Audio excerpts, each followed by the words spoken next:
रमा नाम की एक बहुत गरीब औरत थी।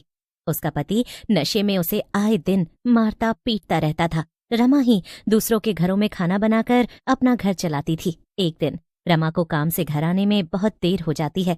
जैसे ही वो घर पहुंचती है, उसका पति उसे गुस्से से पूछता है, क्यों री, कहाँ से घूम फिर के आ रही है?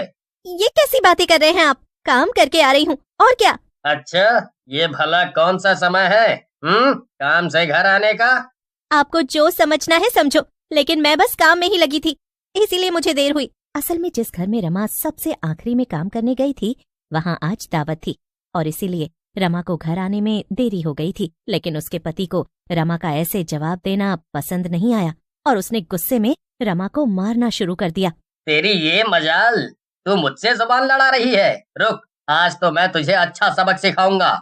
इतना कहकर उसने रमा को बहुत मारा और आखिर में घर से कहीं चला गया। रमा बहुत दुखी थी और बैठी रो रही थी। न जाने मैंने क्या पाप किए हैं जो मुझे ऐसा पति मिला है। ये कैसा जीवन है मेरा, इससे अच्छा तो मैं मर ही जाऊं। रमा जैसे तैसे सो जाती है, लेकिन ये तो रोज की ही कहानी थी। रमा हर दिन के साथ अपने पति के अत्याचार सहती जा रही थी। एक दिन उसे फिर से काम से आने में बहुत देर हो गई थी। वो जल्दी जल्दी घर की तरफ जा रही थी। हे भगवान, आज तो फिर से बहुत देर हो गई है, जल्दी से घर पहुंच जाऊं, वरना आज फिर से घर में कलेश होगा। तभी रमा को उसकी एक पुरानी सहेली बाजार में मिल जाती है। ना चाहते हुए भी रमा को रुककर उससे बात करनी ही पड़ती है। जब सहेली बात करके चली जाती है तो रमा जल्दी से अपने घर पहुंचती है। उसका पति बहुत गुस्से में घर के बाहर ही खड़ा होकर उसका इंतजार कर रहा था। आप बाहर क्यों खड़े हुए हैं? मैं तो आ ही रही थी, लेकिन वो सीता है ना, वो मिल गई और उसने मुझे बातों में लगा लिया। ये मेरा घर है, कोई धर्मशाला नहीं कि यहाँ जब मन हो आओ और जब मन हो जाओ। चल, अब तुझे अंदर आने की कोई जरूरत नहीं है।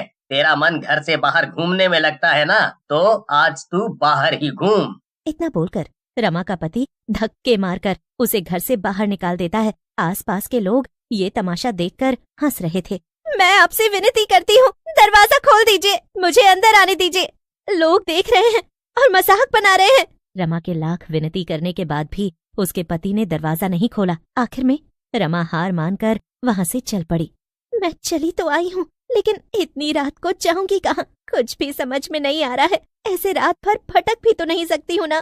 कुछ देर यहाँ वहाँ भटकने के बाद आखिर में रमा को जब कुछ समझ में नहीं आता तो वो स्टेशन के पास जा पहुँचती है। क्या करूँ मैं? मजबूरी है तो यहाँ ही रात गुजारनी पड़ेगी।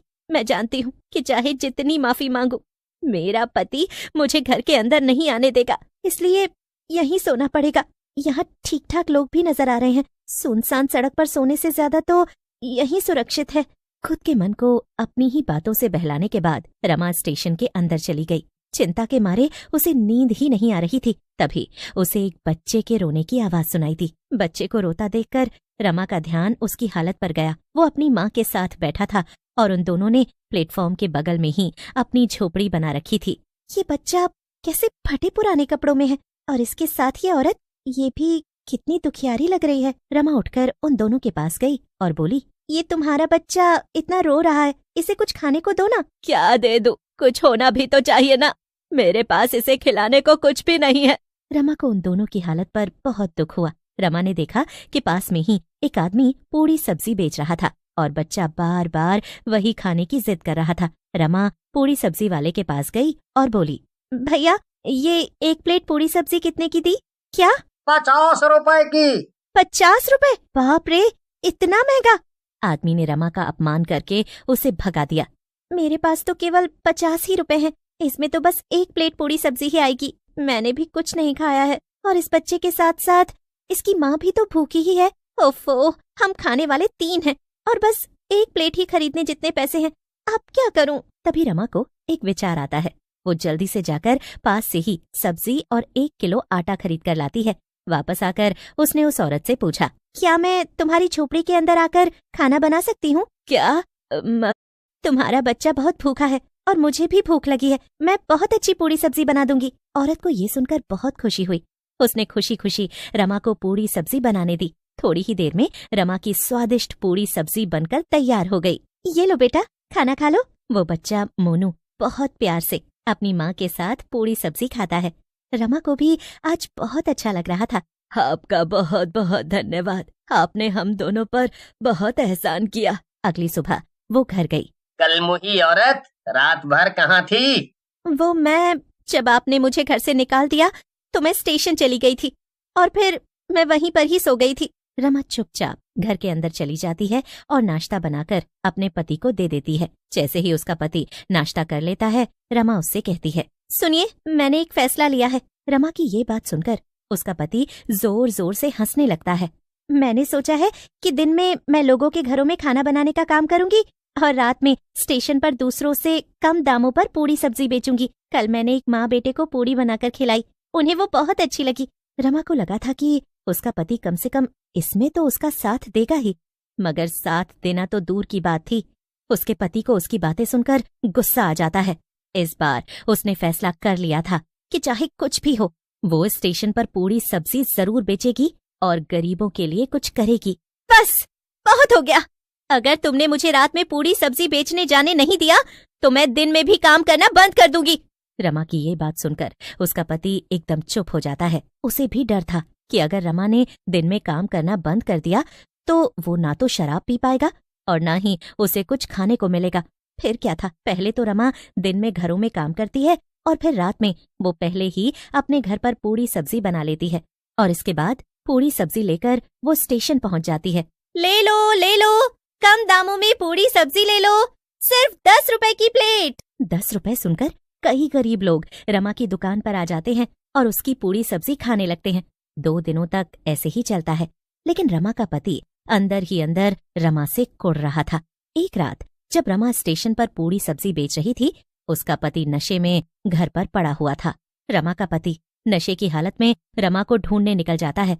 उधर रमा पूरी सब्जी बेचकर वापस लौट रही थी और सड़क एकदम सुनसान थी। तभी उसकी नजर अपने पति पर पड़ती है। अरे आप यहाँ? पति रमा का गला दबाने लगता है। आ, छोड़ दो मुझे, क्यों मार रहे हो? और उसे गला दबाकर मार देता है। रमा को मारने के बाद उसका पति वापस घर चला जाता है और सुकून से सो जाता है। लेकिन उधर रमा एक चुड़ैल में बदल गई थी। ये क्या हो गया? मैं चुड़ैल में बदल गई? हे भगवान, अब मैं इस शराबी पति को छोड़ूंगी नहीं। चुड़ैल सीधा अपने घर जाती है। जब वो देखती है कि उसका पति उसे मारने के बाद घोड़े बेचकर सो गया, तब उसे और ज्यादा गुस्सा आ जाता है और वो तुरंत उसे जान से मार देती है। चुड़ैल स्टेशन जा पहुंची और पूरी सब्जी बनाने में लग गई। एक चुड़ैल को स्टेशन पर पूरी सब्जी बनाते और बेचते देख वहां के लोग दंग रह गए। लेकिन मोनू बिना डरे चुड़ैल के पास आया।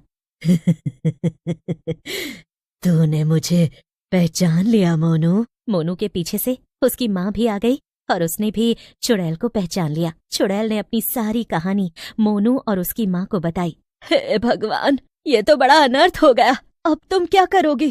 कुछ नहीं, मैं पहले की तरह ही रोज यहाँ आऊंगी और लोगों को कम दाम पर पूरी सब्जी बेचूंगी, क्योंकि यही करने से मुझे सच्ची खुशी मिलती है। मगर लोग तुमसे डर रहे हैं, वो पूरी सब्जी कैसे लेंगे? तभी मोनू 2-3 प्लेट पूरी सब्जी लेकर भाग भाग कर सबके पास ले जाता है। जब लोग मोनू को पूरी सब्जी बेचते देखते हैं तो उनका डर कुछ कम हो जाता है। वो आगे आकर चुड़ैल से उसकी 10 रुपए की पूरी सब्जी खरीदते हैं और खाने के बाद तो उनका डर बिल्कुल ही खत्म हो जाता है। चुड़ैल रोज की तरह आज भी पूरी सब्जी बेचती है। मुझे तो यकीन ही नहीं हो रहा है, इतने सारे लोग बिना डरे पूरी सब्जी लेने आए। बस अब यही मेरा मकसद है, मैं रोज ऐसे ही लोगों को कम पैसे पर पूरी सब्जी दूंगी। मेरा जीवन तो वैसे भी बहुत बुरा था, अच्छा ही हुआ जो मैं मर गई, अब मैं सबके काम आऊंगी। चुड़ैल का ये फैसला सुनकर मोनू और उसकी माँ भी बहुत खुश होते हैं। फिर क्या था, जगह जगह से लोग चुड़ैल की पूरी सब्जी खाने आने लगे।